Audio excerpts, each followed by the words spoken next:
Ladies and gentlemen, RosterWatch Nation, welcome back to the epic RosterWatch Podcast, brought to you by RosterWatch.com.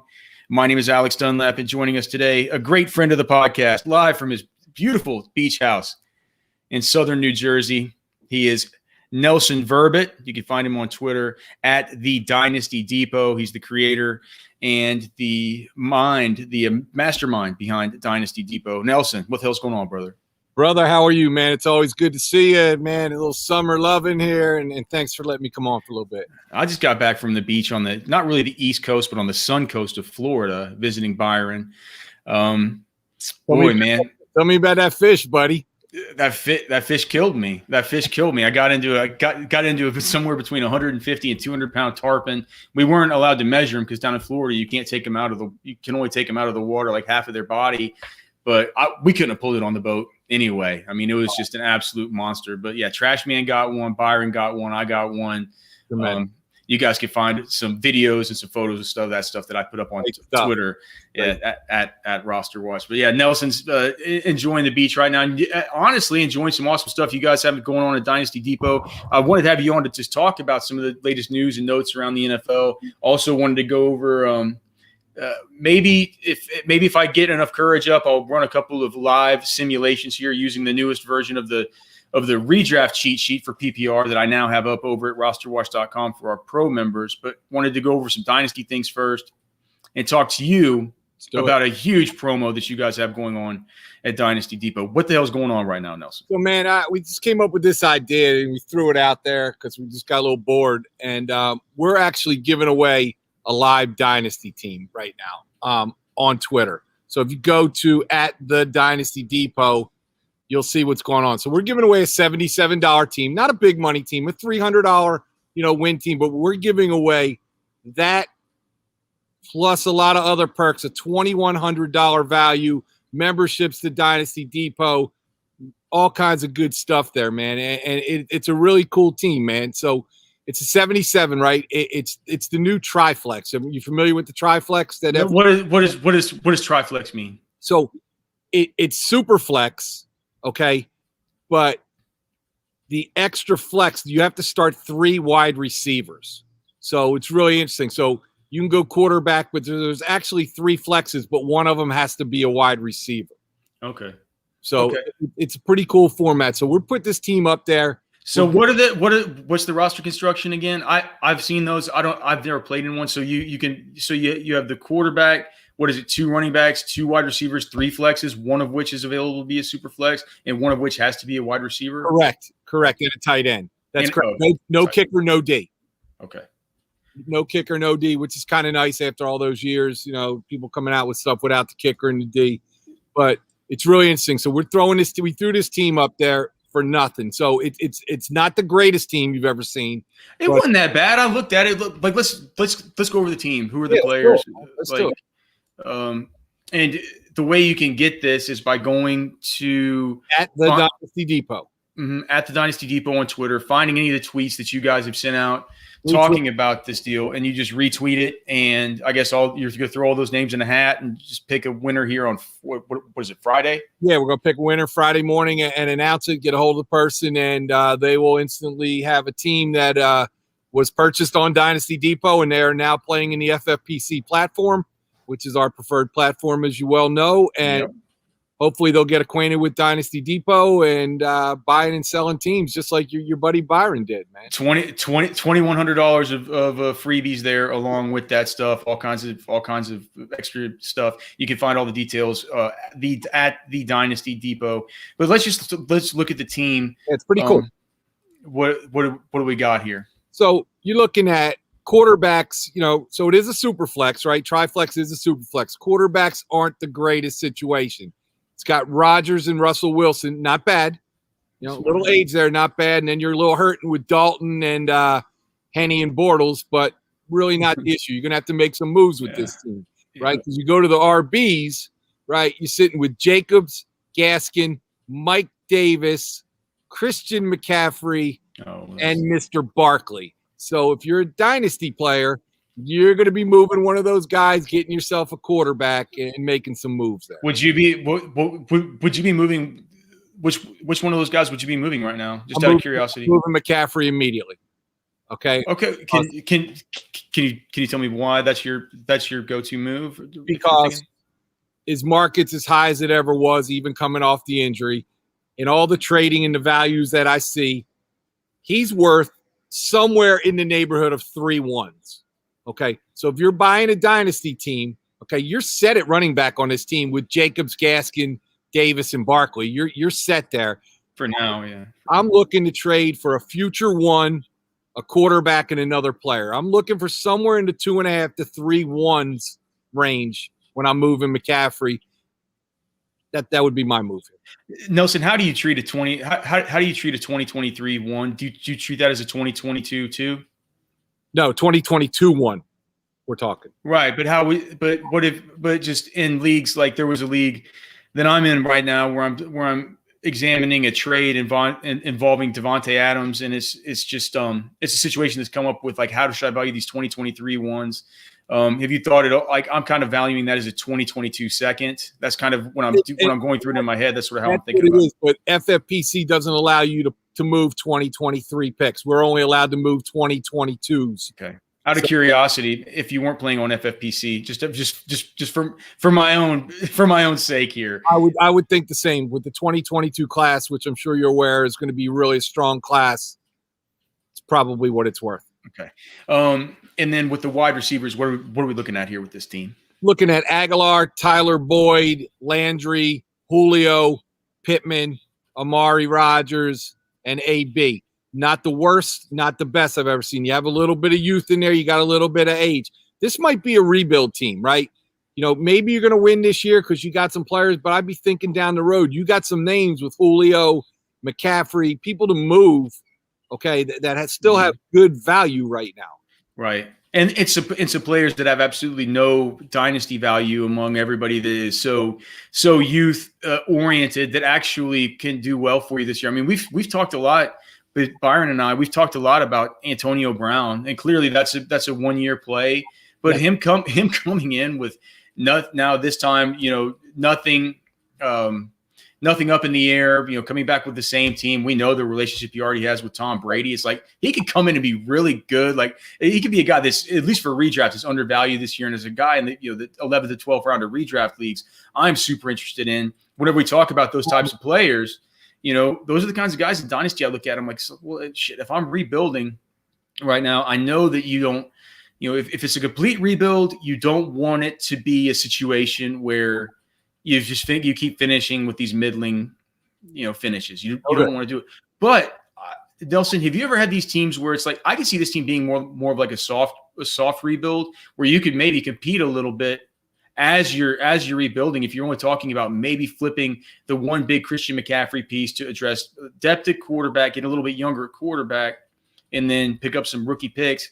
I feel like with the base that you have there with Saquon and some of these other guys could be enough, especially, I mean, Aaron Rodgers and Russell Wilson for the next 3 years should be. That's exactly what I'm saying. I'm thinking the same way as you. When we put this team up for sale, when I did, that's actually one of my teams that I put up for sale, that we wanted to see kind of how this would go, and we're kind of going to watch this team, right? It can definitely win now with those quarterbacks, okay? There's no depth, but if those two stay healthy, they're 2 winning quarterbacks right now in Superflex, no doubt about it. The McCaffrey situation, I think you can stack up for next year and continue to build your team and still win this year with this team. It's pretty interesting. Tight ends, we didn't talk about, which are also FFPC, which, of course, is tight end premium, 1.5 points. Right. You got Jared Cook 1 year, probably be real good this year. Hunter Henry, we don't know. But you also got Dallas Goedert on this team, and we like him a lot at Dynasty Depot. Oh, as you should. We're gonna have some Eagles. We're gonna have an Eagles guest on this week. Just out of curiosity, I know you're a Philly guy when you're not hanging on at your beach digs. Do you think Zach Ertz is going to be gone? Or, I mean, do you think that even if he's not gone, you still love Goddard for Dynasty just because after this one more season, like how's this going to work out? It's going to play out. He is gone. Okay. They can't keep him. He's not happy. Okay. He's Wentz's guy. You know, they're moving the Wentz regime people out of there.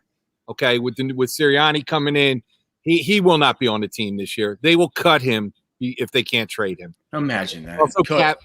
He's going to get cut. There's cap implications there. They're tight on cap space, Philly, and he's an $8.5 million cap hit if they keep him this year. That's not happening. Yeah. Well, $8.5. I mean, I got to tell you something else, Alex. That he is going in dynasty drafts. You got to remember, what's he? 31 years old. Okay, 31 years old. He's got 4 or 5 years left. I'm picking him up in the 17th round of dynasty maidens. Nobody's touching him. He's going to go from the 17th round to the 8th, 9th round as soon as he lands with a team. People forgot about him. He can still play, man. Yeah, I mean, they've been talking about the Cardinals and stuff like that. I mean, there could be some interesting spots for sure. Yep. All right, wanted to ask you a couple questions. One question we get constantly on the website, rosterwatch.com. We get asked dynasty questions often. The guy that asks the most tough questions is this dude, Renorka, who we give a little bit of trouble on Twitter just because, boy, it seems like he sends a question, and every time it's pulling teeth with this guy. But this question, yes, now. No, not at all. But to Renorka's credit, he at least gives you all the information about what's happening here. If somebody just says like, "Hey man, Kamara or Dalvin Dynasty," you just say, "Well, I mean, I got a million things I'd like to ask you about your team, right?" To be able to give you the best answer. Now, in a perfect world, I would just, what's nice for me is just to say like, "Oh, Dalvin, thanks," and move on. But I don't know that I'm giving you the best answer when I'm doing that, even though I do like that better for my own selfish reasons. Renorka does not give us that kind of out here. He's going to give us all the information. So if I'm going to read to you what he said, and I'm going to see what your thoughts are. Okay. Right. So this is a 10-team dynasty PPR, 6-point passing touchdowns, -2 for interceptions. He starts 1 quarterback, 2 running backs, 2 wide receivers, 2 traditional flexes, and 1 tight end. Okay. He's saying that he feels like he's been rebuilding this team for years. He's going into year 3. He's a little bit worried he's not going to be able to ever compete. So help me here. Been trying to see if older guys like White, Marvin Jones, or even Crowder for second rounders this year, but with no luck. He's not been able to trade James White, Marvin Jones, or Jameson Crowder for a second round rookie pick. He's already traded back this year by trading the 1.08 for Josh Kelly. So his picks are his picks for 2021 are 1.04, 2.01, 2.05, 3.04, 4.02. Who should I and here's his team. So his quarterbacks in a 1 tight end league is Tannehill, Mayfield, Jameis Winston. The running backs are J.K. Dobbins, James Robinson, Leonard Fournette, Robin Jones, Ronald Jones, James White, Keyshawn Vaughn. So every Tampa Bay guy. J.D. McKissick, Kalen Ballage. I see you shaking your head here, Nelson. The wide receivers are Deebo Samuel, DJ Chark, Tyler Boyd, Marvin Jones, Anthony Miller, Jamison Crowder, Denzel Mims, Van Jefferson, Alan Lazard. The tight ends are Hunter Henry, Adam Troutman, Blake Jarwin, Gerald Everett. On IR, he's got Jeff Wilson. With all that being said, who should he be trading for? Who are his best assets to trade away? I need specific examples since I'm horrible at evaluating dynasty values. So that's the demands that Renorka has made. Do you have any, so here is players again. Quarterbacks, Tannehill, Mayfield, Winston. We're not going to worry about the quarterbacks. Running backs, Dobbins, James Robinson, all the Tampa Bay, McKissick and Ballage. Wide receivers are Deebo, Shark, Boyd, Marvin Jones. I mean, then really low-rung guys like Jamison Crowder, Van Jefferson, Denzel Mims, Anthony Miller. It's the tight ends. It's not tight end premium, but those guys aren't that good either. This team's not a good team. It's not a good one. He feels like he can't compete, and nobody's going to take these older guys off his hands. To that, I would say, well, no shit. Nobody's going to trade a 2 for James White or any of these. Those aren't the kind of trades you want to be sending right now. I mean, my first deal was if he's looking to pick up 2s, maybe do you think that maybe somebody might take Leonard Fournette or Ronald Jones for a 2? he might have to sell both of them for a 2. Yeah. I mean, a low end one. Now you did confuse me a little bit. You said has he not drafted his rookies yet? No. He has 2021 picks of 1.04, 2.01, 2.05, 3.04, and 4.02. So 1.04, he is, well, in FFPC, he would be picking up ETN at 1.04. Mm-hmm. Okay. Which him, Robinson, and Dobbins. Okay. People selling short on Robinson all over the place. Yeah, I'm buying him wherever I can get him. Oh, well, I'd like to hear what. Tell me why. But before we go, like, do you really want Robinson and ETN? But tell me about Robinson. Why do you like him? First of all, he passed the eye test last year, right? So we saw the durability. The eye test is there. We're not guessing on him, okay? We don't know how Meyer's going to be using running backs, how he's going to use ETN. Is he going to Kamara-esque him? We don't know that, okay? But I'm gonna go on the limb here, and I'm gonna tell you Robinson still puts up 10 touchdowns this year, okay? If he's putting up 10 touchdowns, that's mid-range, high-end RB2 kind of back still for me. I think he's going to get a bulk of the goal line carries, and I still think he's going to be the hammer there. I think you can guarantee him, 12, 13 rushes. Still great pass catcher, 2-3 passes a game.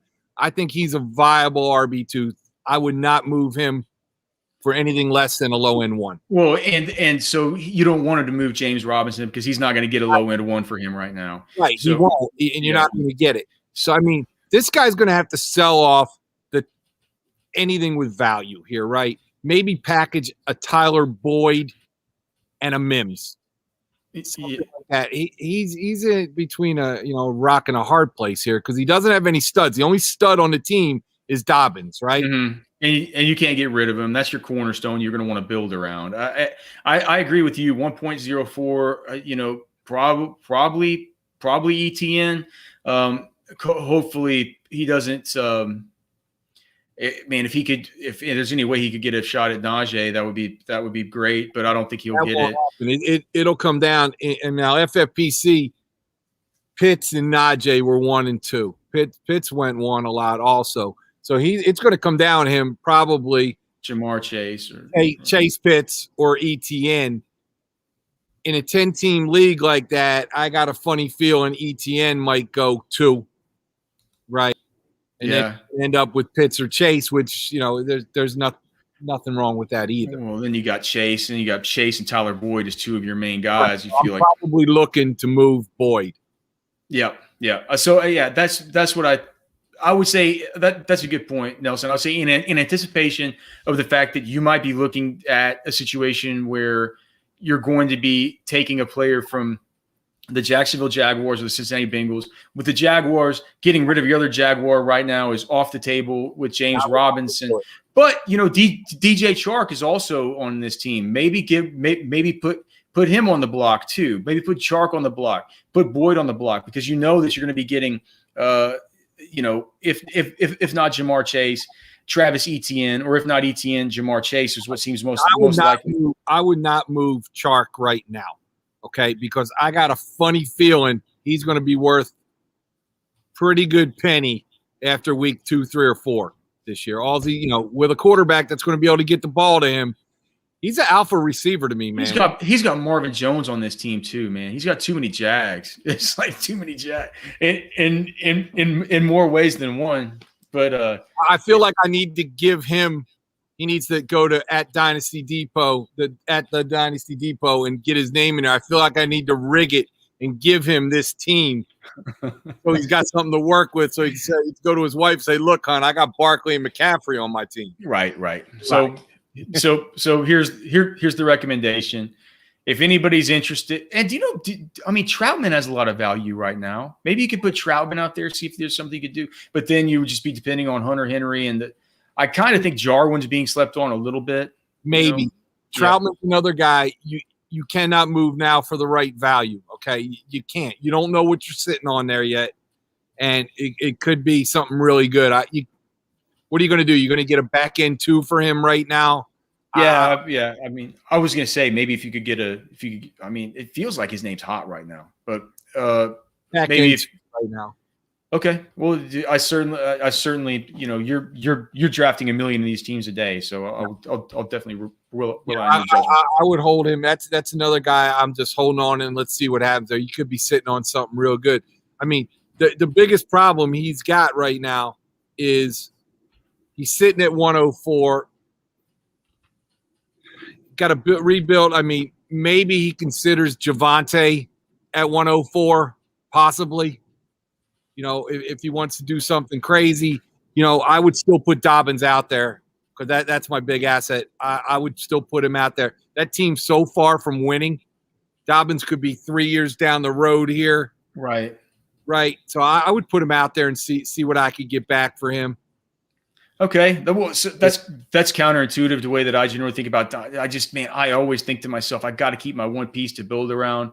But I think you're right. If this team is, some point you just got to throw the cards in the middle and say, dude, I mean, like this experiment didn't go right. I need to get some resources here. I need to build for the future. And in the meantime, I don't necessarily want to be winning, 7 games this season to where I'm picking at the 1.06 next year. Disaster. It's no man's. Right. Okay. So look, speaking of J.K. Dobbins, how about just a couple of questions about this running back zone and redraft that I've been trying to shuffle as far as kind of leveraging versus ADP. I know that Dynasty is your thing, but clearly you play in a ton of leagues. I mean, they just gave Gus Edwards $10 million. The Ravens did. They clearly see him as a guy who is good. And the fact is, when you watch him, he's kind of good. NFL personnel say Gus Edwards is good. Are you interested in him like in the 9th, 10th round of these redraft leagues? It feels like everybody's just so anxious to pull the trigger on J.K. Dobbins around the 2-3 turn, maybe early 3rd round. I'm a believer in Dobbins. I think that, Ravens organization to me, front office is as good as there is, right? Alex, it's good stuff. I think there is some hard work, reward money built into that contract, meaning, you know what, you are a great teammate. They love him on the team. He does the dirty work on that team. Yeah, he might have gave him an extra $2 million there, and maybe he's going to get to work, but he's got to work last year. Okay, so it's not going to be any different, I don't think. I think Dobbins, you got to remember Dobbins didn't get the lion's share of the work really ever. He got most of the carries, a lot of the carries, but that started week 6?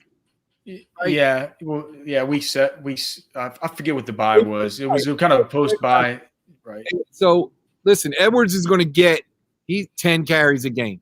That's what he's going to get. But they run the ball so damn much. Yeah, man. I think it's the thing about Mark Ingram not being there, and it's kind of for me. It's interesting. So if you're there, that part of drafts, I'm assuming would you take one of the kind of the rookie running back 4 to 5 and guys like Trey Sermon or Michael Carter, even in redraft over a guy like Gus Edwards? Dynasty, absolutely not. well, in Dynasty, you would take Sermon and Carter over Edwards, right? Absolutely. Yeah. But what about in redraft? Man, that's a tough call. I mean, well, that's why I'm asking you the question. I'm having trouble with it too. Here's the problem with that question, right? Is that Sermon, people haven't seen a lot of this guy, right? It's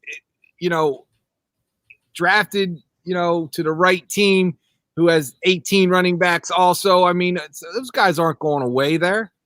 Those guys are signing people. They have 5 running backs. I mean, no, I'm probably going with Gus. I'm thinking, he's 6-7 touchdowns, something late like that. I'm probably going with Gus in redraft. I am. I don't think Sermon will ever. When Mostert was going off, Mostert still wasn't on the field all the time. Oh yeah. That was just a hot hand situation. Yeah. So I the way those guys run. I look at it like, which worries me. I change gears here a little bit. Redraft for you, which worries me that Detroit, right? Talking about bringing in Gurley, and they got Jamal Williams, which is Gus the Bus to me there, right? It's the same scenario for me there, right? Jamal Williams, good player. Gus Edwards, good player. Two stud young running backs in front of him. It's the same situation. Now, in Detroit, they have a new running backs coach named Deuce Staley. Deuce Staley is the master of the 4-man running back rotation. Okay. Oh, man, it's been brutal. It's been brutal. And you're just now bringing that up. And there's the other stuff where, and Trash Man, I'm sorry. I didn't mean to cut you off. Okay. Well, because Trash Man in his article today up on the site at RosterWatch was saying, like, he was doing the NFC North position battles to monitor. And he was talking about this when he talked about how Anthony Lynn, of course, the new offensive coordinator there, was saying that, that Jamal Williams is the guy he considers an A back, and that DeAndre Swift is the guy he considers a B back. And Trash Man was saying that, like, that means that I don't think that means that Jamal Williams is the 1A and DeAndre Swift is the 1B. I think that's what he calls these guys. They could be called H and fucking Y. It's like I just think that. Right, because if you I'm sure that probably Justin Jackson was one of his A backs. Kalen Ballage was an A back. Joshua Kelly, but who's the B back? The only one we gave a shit about for fantasy, which was Austin Eckler, right? So those guys are going to play, man. Jamal Williams is going to be on the field. Jamal Williams is a good football player. Okay? Yeah, he's going to be on. Swift, I think, is an elite football player, but Jamal Williams is going to play, man. There's not. Yeah, and you bringing up Deuce is like, for some reason that has slipped my. I'd known it, but I hadn't thought about that recently, and I hadn't put it together with this other bit of kind of just, tap the brakes-ish sort of news on DeAndre Swift to say, like, not only do we have that, but we have the Deuce Staley thing, who throws in goddamn Boston Scott and Wendell Smallwood and these other dirt balls. Whenever you have Miles, I can just tell I see you fuming as a Philly guy that wants to see Miles Sanders get the action. It's brutal. Well, listen, won the Super Bowl with that running back rotation with LeGarrette Blount, with Corey Clement. They had that rotation, and it worked. Okay, it worked for 1 year. That's his coaching style. Okay, there was many times in Philly you're like, how the F is Sanders not in the game right now and Boston Scott's in the game in a key situation? It doesn't matter. And I heard Doug Peterson say this one time. He never calls plays. He was never calling plays. It didn't matter. Whatever the personnel, the running backs were interchangeable. Never called, heavy protection thing. It didn't matter if Boston Scott was in and they were going heavy protection on something. It didn't matter. That's the way they operate, and that's what Deuce Staley came up through. With Andy Reid, with Doug Peterson, that's what he came up to, and that's not going to change, man. And that's just that's an interesting thing to bring up for sure. Just a couple more quick things, just about in these general tiers here. One other tier that I have a little bit of an issue with in redraft, and I know I'm asking you here to kind of get outside your exact box, but whenever I am looking at some of these guys that come a little, I feel like Myles Gaskin. Who would you rather take in redraft this year? Myles Gaskin, knowing what the lack of what the Miami Dolphins have done at the running back position and what he was able to do last year, or Travis Etienne in Jacksonville, knowing that James Robinson is still there, knowing that Urban Meyer obviously drafted him as sort of a tilt.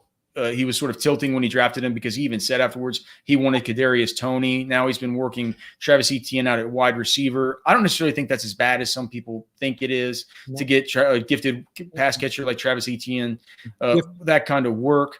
But these guys seem to be going at similar places in redraft. It feels like you can get both of them. Etienne is now falling to the 4th, maybe 4 or 5 turn. That's about where you get Gaskin. Do you have any thoughts on that? My thoughts on Gaskin always comes back to one thing. I don't think he can hold up. Okay. I don't think I don't think he can hold up through 16 games. He didn't hold up last year. He's not a big guy, man. And I don't see him holding up. Etienne is a blue chip prospect stud. I go him all day. I don't care about the usage in Miami. Okay, it doesn't matter to me that Gaskin. He's not going to hold up in the long haul. 17 games, right?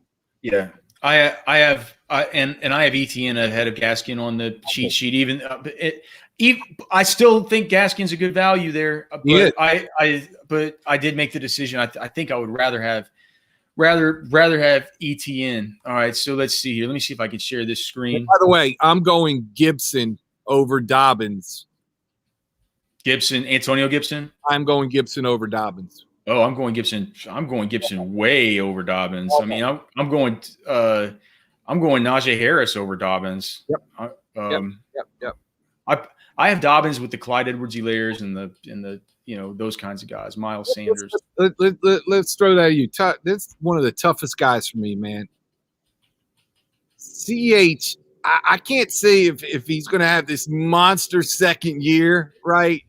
And he got it, and he knows the NFL system, and he knows what he's got to do, or is he the guy that couldn't get in the end zone too often? For me, which guy is he for you? He could be a little bit of both. I don't think in PPR leagues, I don't think he needs to get in the end zone all that often to be able to really spring you forward. I think the guys I think that Darrell Williams will continue to sort of be a thorn in his. That guy just keeps getting injured and coming back, and he's been slow to begin with, and he's just he looks kind of good. He looks kind of like he's kind of just effective between the tackles. Down on the line, he caught a lot of carries toward the end of last year. But I'm of the opinion that anything that's attached to that Kansas City Chiefs offense is something that I'm interested in. As we'll see, I'll run a simulation here with this cheat sheet. You can be on here as I do a live simulation, Nelson, for the first time with the magical cheat sheet for 2021 redraft leagues. And you'll see that Mecole Hardman is a dude who the cheat sheet is probably going to give us, because I just think that that's the cheapest piece that you can get right now that's viable in that offense, and a guy who everybody's been in on every year that I've never been in on, but you get that speed, you give him the opportunity to maybe be the number 3 receiving weapon in that offense. I think that that's interesting for a lot of those same reasons. I can talk myself into that kind of deal. I can talk myself into Clyde Edwards-Helaire as my low end running back too, as long as I have a good solid 3. Yep. Could be tremendous value. Okay. So let's see here. I'm going to share. Okay. So,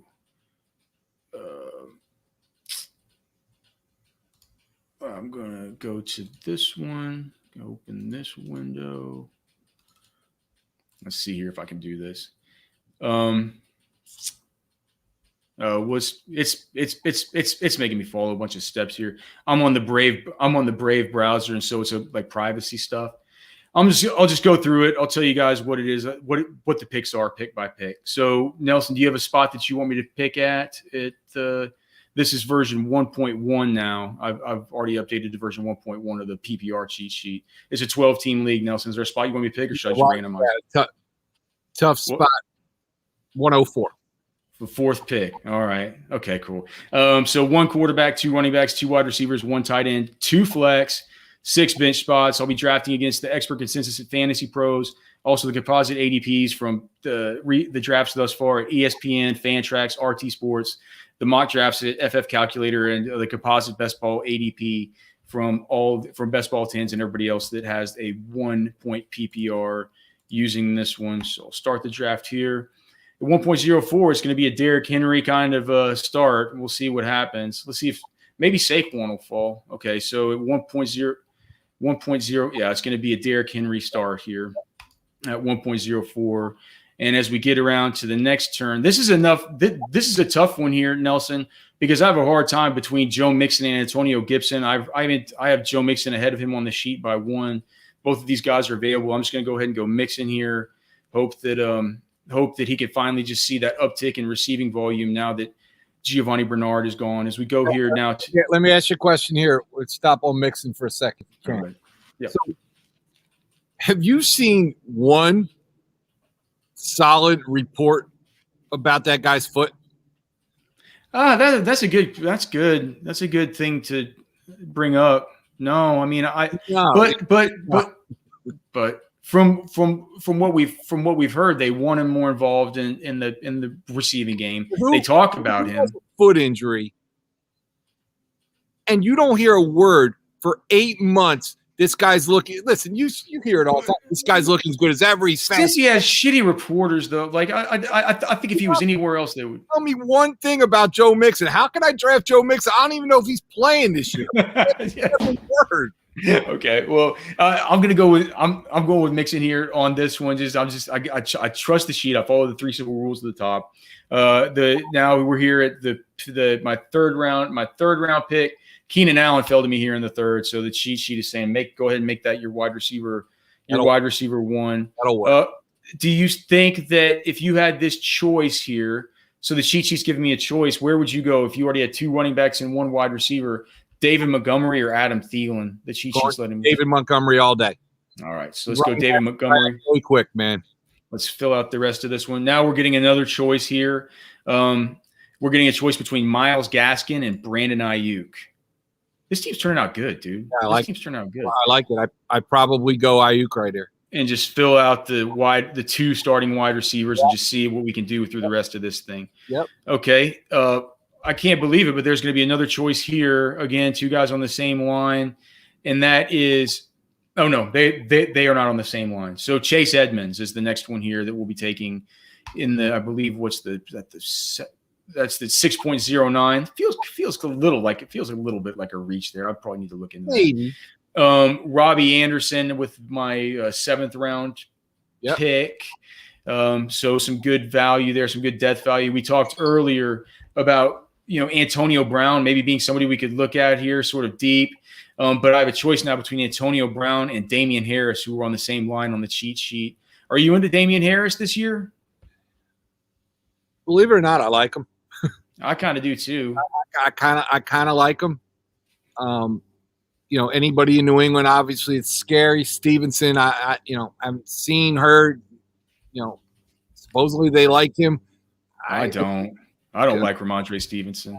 I think it could be a Damian Harris year this year, man. All right, well, let's go ahead. Let's go ahead and go with Damian Harris. He's your 4th back. Yeah, 4th. Yeah, 4th. And we'll get our 5th here, and Michael Carter, who the sheet is telling me to take. Do you have high hopes for him? I certainly do, especially in Dynasty. We like him a lot. Can do a lot of things. I mean, a lot of people I talk to, and you're way more into the college scouting than we are, obviously, but think he's going to be a better pro than Javonte is going to be. I mean, he's certainly going to be in a great situation, and they've done a lot with that offense. That's a brand new, remade offense. An old man in an offense here what is this, the 9th, 10th round? This is 10.09. Tom Brady fell, so I'm just going to pick him up here and just kind of see where we go from this spot. We're going to get here with this next pick, Gus Edwards, who fell again. I mean, at this point in the draft, you could take Gus Edwards, right? Absolutely. Let's see. We got Mecole Hardman, who I built into the sheet here that I just want to take every time I can here, right at the very end of these things. We still need a tight end. So the sheet is having us take Adam Troutman here at the very end of the deal. And basically now it's having us take a backup quarterback here. We go safe with Tom Brady, and we're going to go upside with Trey Lance. So here's how this team looks through 14 rounds. We'll still pick kicker and defense later, but this team using the sheet, again, 1.01, I'm still testing it, but I've done hundreds of simulations. I like the way this team turned out. Tom Brady at quarterback. The running backs are Derrick Henry, Joe Mixon, David Montgomery, Chase Edmonds, Damian Harris, Michael Carter, Gus Edwards. The wide receivers are Keenan Allen, Brandon Ayuk, Robbie Anderson, Mecole Hardman, and we could have had Antonio Brown instead of Damian Harris had we wanted to do that there. So maybe I should have done that to even out the rosters a little bit. Adam Troutman at the tight end spot, and of course Tom Brady and Trey Lance at the quarterback. So yep, that's a great team, man. So that's the cheat sheet. You can find it at rosterwatch.com. Again, we're here with Nelson Verbit, dynastydepot.com. Before we get Nelson out of here, just a reminder, if you guys can like and subscribe here if you're watching this on YouTube, give us a rating and a review in Apple Podcasts, and of course, go and follow Nelson over at the Dynasty Depot on Twitter. Before we get out, Nelson, I got one more question for you, but before we do, tell us about you had a promo code you wanted to talk about with RosterWatch, and then also just hit them again one more time with how they can get entered in that $2,100 prize pool. And dude, this is the best chance you're going to have at one of these things. Nelson's tweeted this out. I mean, you're going to be in there with probably only a couple hundred other people. Like you're going to have a great shot at winning this thing. So make sure you go and retweet that deal. Just give them all the details, Nelson. See, let me tell you a little secret about this, right? So go to the Dynasty Depot. Just retweet it, like it, and retweet it. We're going to pick you out, okay? Whoever we pick out. That team now is essentially purchased from Dynasty Depot, Alex. Okay? Mm-hmm. So I'm giving it to you for free. But every team that is purchased off Dynasty Depot hits our leaderboard. We've talked about this a little bit. So right. So this is an amazing thing. So I'm going to give you something for free that could turn into $500,000.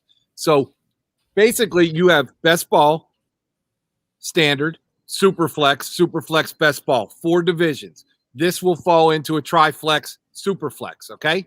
So every single team purchased on Dynasty Depot hits our leaderboard. We're going to take your points from FFPC each week. We're going to transfer them over to Dynasty Depot, and you will hit our leaderboard. It's a free game within a game. First place in each division is a $2,000 main event FFPC seat, where the top prize is $500,000. Second prize, $500. So you buy any team on Dynasty Depot, you hit our leaderboard. On Tuesdays, you'll be able to check not only your team, your leagues, and everything else. Go to Dynasty Depot, look at the leaderboard, and fall where you fall in there. So we're going to give your people tonight, if you go to dynastydepot.com, sign up for any membership level, put in RosterWatch 50 for $24. Okay, you're getting RosterWatch's exclusive Dynasty rankings.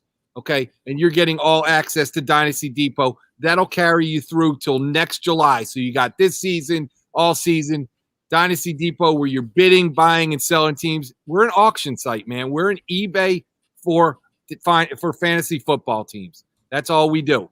But right now there's 200 teams for sale up there. People are buying and selling. People are day trading like crazy, Alex. They're drafting maiden teams and putting them right up for sale. They're drafting $500 teams, selling them for $1,300, taking the money, redrafting new teams. That's what people are doing all day on Dynasty Depot. But go like this team, like this thing at the Dynasty Depot, retweet it, get yourself a chance at this $2,100 package. We're picking it out Friday. We'll announce it Friday at lunch. All right. You can find it there. Just go find them at the Dynasty Depot, and then make sure and use that code over at Dynasty Depot. RosterWatch 50. All right, Nelson, got to get you out here with this one. A.J. Brown, what are you doing with him? Is he still – I mean, for a while there, it was looking like he could be the number one wide receiver in Dynasty. Was he your number one wide receiver in Dynasty? And if so, is he still your 1.01 as far as wide receivers? Man, I'm going to tell you something. I don't think this hurts him. And of course, we're talking about Julio Jones, in case you've been living under a rock. Julio Jones now to the Tennessee Titans. I'm asking Nelson. I'm saying AJ Brown. People were talking about him like he probably should be the wide receiver 1 in Dynasty, just given how youthful he is, and just given the target share that he's likely to enjoy with the vacated targets from Corey Davis, Jonnu Smith, yada yada yada. So. Okay. Nelson, did you see it like that? And you're saying now you don't see things too much differently? I don't, and here's why. Okay, Corey Davis, lot of target shares, right? And even going like people are like now out on Anthony Ferkser, who I am in on.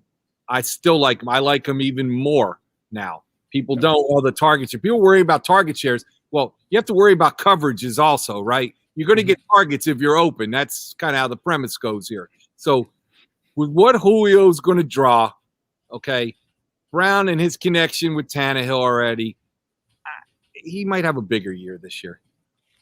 He's the guy there.